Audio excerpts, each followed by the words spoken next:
Alex कभी साधारण जिंदगी वाला इंसान नहीं था। उसे तो बस एडवेंचर चाहिए था। वो अपना सारा दिन पुराने नक्शे और एक्सप्लोरर्स की कहानियां पढ़ने में बिताता था। उसका दिल खोज और रोमांच चाहता था। एक दिन जब वो अपने दादाजी के एटिक में कुछ खोज रहा था, उसे एक खजाना मिल गया। ये एक बहुत पुराना नक्शा था जो एक धूल भरी पुरानी चेस्ट में रखा हुआ था। ये नक्शा एक गुमनाम आइलैंड का था जो रहस्यों से भरा हुआ था। इस नक्शे में पुरानी सभ्यताओं और खोए हुए खजानों के बारे में बताया गया था।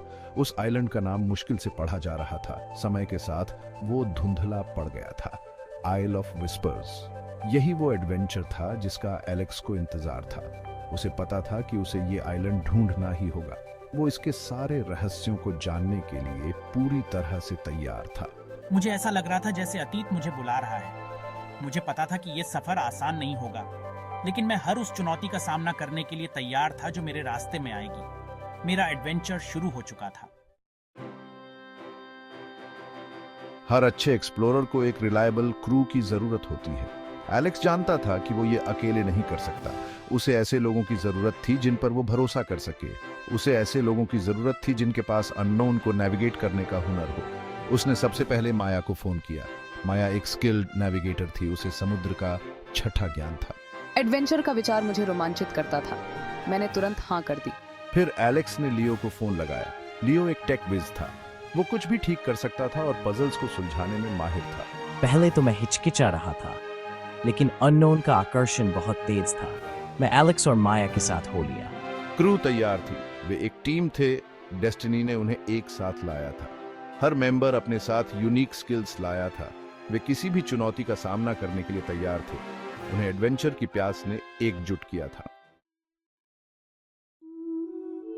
उनके जहाज का नामकरण हुआ। यह एक मजबूत जहाज था। यह पीढ़ी दर पीढ़ी एलेक्स के परिवार में चला आ रहा था। यह सिर्फ एक नाव से बढ़कर था। यह अन्वेषण और खोज का प्रतीक था। यह उन्हें अनजान क्षेत्रों में ले जाने को तैयार था। उत्साह और घबराहट के मिश्रण के साथ हमने समुद्र की ओर प्रस्थान किया। खुले समुद्र ने हमारा स्वागत किया। सूरज हमारा मार्गदर्शक था और तारे हमारे साथी। दिन रातों में बदलते गए जैसे जैसे वे अनजान की ओर बढ़ते गए। वे कहानियां बांटते, हंसी मजाक करते और जो कुछ भी उन्हें मिल सकता था उसके सपने देखते। समुद्र की विशालता विनम्र कर देने वाली थी। इसने उन्हें प्रकृति की शक्ति की याद दिला दी। जैसे जैसे वे आगे बढ़ते गए, नक्शा उनकी जीवन रेखा बन गया। इसमें उनके गंतव्य की कुंजी थी। हर गुजरते दिन के साथ प्रत्याशा बढ़ती गई। शांत समुंदर अब एक भयानक राक्षस में बदल गया। एक तूफान आया और अपना कहर बरसाने लगा। लहरें डेक से टकराईं, जैसे उन्हें निगल जाना चाहती हों। हवा चीख रही थी, पालों को फाड़ रही थी। डर ने उन्हें घेर लिया, लेकिन एलेक्स, माया और लियो ने हार नहीं मानी। मैंने अपनी नेविगेशन स्किल्स का यूज करके हमें सही रास्ता दिखाया। मैंने बिना रुके तूफान से हुए नुकसान को ठीक किया। मैंने पूरी दृढ़ता से जहाज को ट्रेचरस पानी से पार कराया। उनके साहस और टीम वर्क की परीक्षा हुई जैसे पहले कभी नहीं हुई थी। भयानक तूफान में भी उन्होंने उम्मीद नहीं छोड़ी। वो जानते थे कि उन्हें सरवाइव करना है। उन्हें उस आइलैंड तक पहुंचना ही था। तूफान एक अनंत काल तक चलता रहा। फिर जैसे अचानक आया था वैसे ही शांत हो गया। भाग 5। जमीन दिखी। तूफान हट गया और पीछे रह गया एक शांत समुद्र और एक ऐसा आसमान जो सुबह के रंगों से रंगा हुआ था। जैसे ही सूरज उगा, इसने क्षितिज पर कुछ रोशन किया। एक द्वीप देखो, ये धुंध में लिपटा हुआ है। धुंध में लिपटा एक द्वीप समुद्र से इमर्जिंग रहा था। यह था फुसफुसाहटों का द्वीप। उनके अंदर उत्साह दौड़ गया। उनकी यात्रा उन्हें यहाँ ले आई थी। ये द्वीप, ये मेरी कल्पना से भी ज्यादा सुंदर है। हरी भरी हरियाली ने द्वीप को ढंक रखा था। विशाल पहाड़ आसमान को छू रहे थे। हवा में रहस्य का एहसास था। वे अपनी मंजिल पर पहुंच चुके थे। तूफान से जूझने के बाद उन्हें इस लुभावने नजारे का इनाम मिला था। फुसफुसाहटों का द्वीप, यह हमें बुला रहा है। रोमांच और खोज का वादा करता है। वे इसके छिपे हुए अजूबों को तलाशने के लिए और इंतजार नहीं कर सकते थे। Section 6। Into the heart of the island. नई ऊर्जा के साथ वो लोग उस आइलैंड की तरफ बढ़े। उन्होंने अपने बोट को एक शांत जगह पर एंकर किया। आइलैंड के किनारे बहुत ही सुंदर और अनटच थे। हवा में एक्सोटिक बर्ड्स की आवाजें और पत्तों की सरसराहट गूंज रही थी। उनका एडवेंचर अब सचमुच शुरू हो रहा था। पंछियों को सुनो, ऐसा लग रहा है जैसे ये आइलैंड हमारा स्वागत कर रहा है।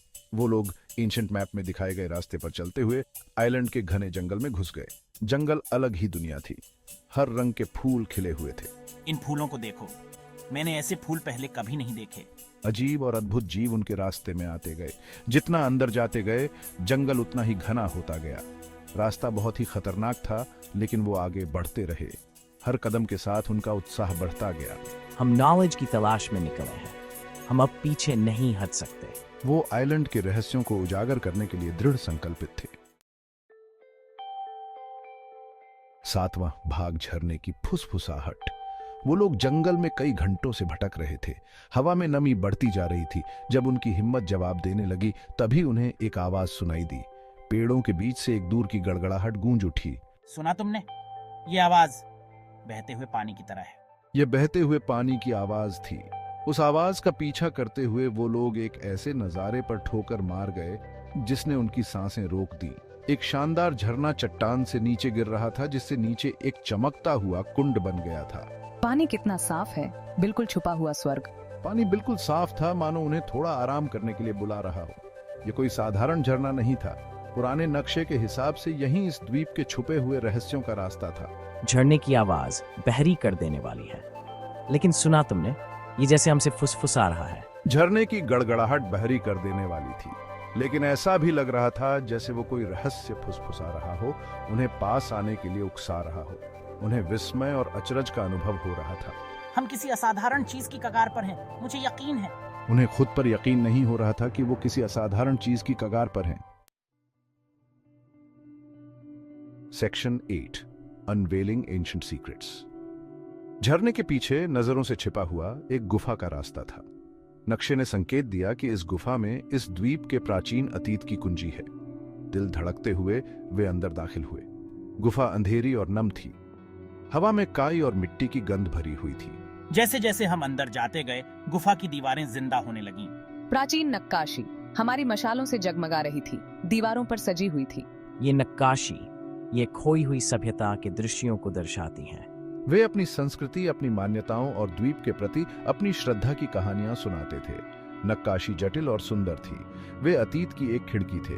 वे इस बात का एक प्रमाण थे कि वे इस द्वीप पर पैर रखने वाले पहले व्यक्ति नहीं थे। भाग 9, गार्डियंस ऑफ द पास्ट।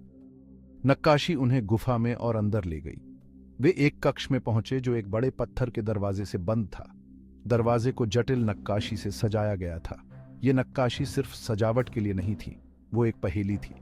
द्वीप के प्राचीन निवासियों द्वारा छोड़ा गया एक इम्तिहान। मुझे देखने दो। ये नक्काशी ये खगोलीय पिंडों को दर्शाती हैं। मुझे लगता है कि मुझे इन्हें एक खास क्रम में व्यवस्थित करना होगा, किसी खास रात में तारों के अलाइनमेंट की नकल करते हुए। घंटों बाद लियो ने इसका पता लगा लिया। एक संतोषजनक क्लिक के साथ पत्थर का दरवाजा खुल गया। उसके पार का कक्ष उनके सपनों से परे खजानों से भरा हुआ था। सोने की कलाकृतियां, कीमती रत्न और प्राचीन ग्रंथ कमरे में इधर उधर बिखरे पड़े थे। वाह, ये सब देखो, लेकिन वो मूर्तियां।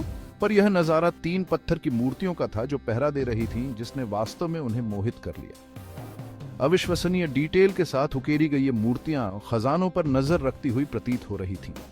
वे द्वीप के अतीत के संरक्षक थे। Section 10, treasures of knowledge. ये चेंबर इतिहास और संस्कृति का खजाना था। पुराने टेक्स्ट में उन लोगों की कहानियां थीं जो कभी इस द्वीप को अपना घर कहते थे। उनकी भाषा कॉम्प्लेक्स थी, लेकिन समझी जा सकती थी। ये टेक्स्ट्स, ये उन लोगों की बात करते हैं जो नेचर के साथ हार्मनी में रहते थे। साइंस, आर्ट और फिलॉसफी में उनकी एडवांसमेंट्स इनक्रेडिबल हैं। गोल्डन आर्टिफैक्ट्स और कीमती ज्वेल्स टेम्पटिंग हैं, लेकिन असली ट्रेजर इन आर्टिफैक्ट्स के नॉलेज में है। उन्होंने केवल एक ही टोकन लेने का फैसला किया, एक छोटा सा इंट्रिकेटली कार्व्ड एम्यूलेट जो द्वीप की स्पिरिट को सिंबलाइज करता है। उन्हें अपने इनक्रेडिबल जर्नी की याद दिलाने के लिए काफी था। यह चेंबर एक लॉस्ट सिविलाइजेशन का टेस्टामेंट था।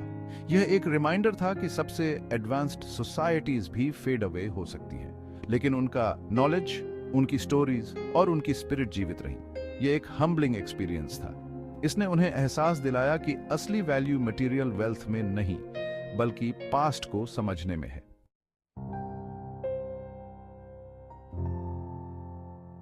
भाग 11, घर वापसी। उन्होंने उस कक्ष को वैसे ही छोड़ दिया जैसे उन्होंने पाया था। पत्थर का दरवाजा बंद हो गया, खजानों को अंदर बंद कर दिया। उनका सफर अब खत्म होने वाला था। वे पर रवाना हुए, उनके दिल उदासी और कृतज्ञता के मिश्रण से भरे हुए थे। हमने तूफानों का सामना किया, जंगलों की खोज की और प्राचीन पहेलियों को सुलझाया। हमने एक खोई हुई सभ्यता की खोज की और एक लुप्त संस्कृति के बारे में जाना। हमने अपने डर का सामना किया और मजबूत बनकर उभरे। हमने टीम वर्क का महत्व और दृढ़ता की शक्ति को जाना। उनका सफर सिर्फ एक खोए हुए द्वीप को खोजने के बारे में नहीं था, ये खुद को खोजने के बारे में था। वे घर लौट आए। अब वे वो लोग नहीं थे जो रवाना हुए थे। वे अपने भीतर उस द्वीप की आत्मा को समेटे हुए थे। वे इतिहास, टीम वर्क और अज्ञात की सुंदरता के बारे में सीखे गए सबक अपने साथ ले गए। उनके दिल में हमेशा के लिए एक खास जगह होगी।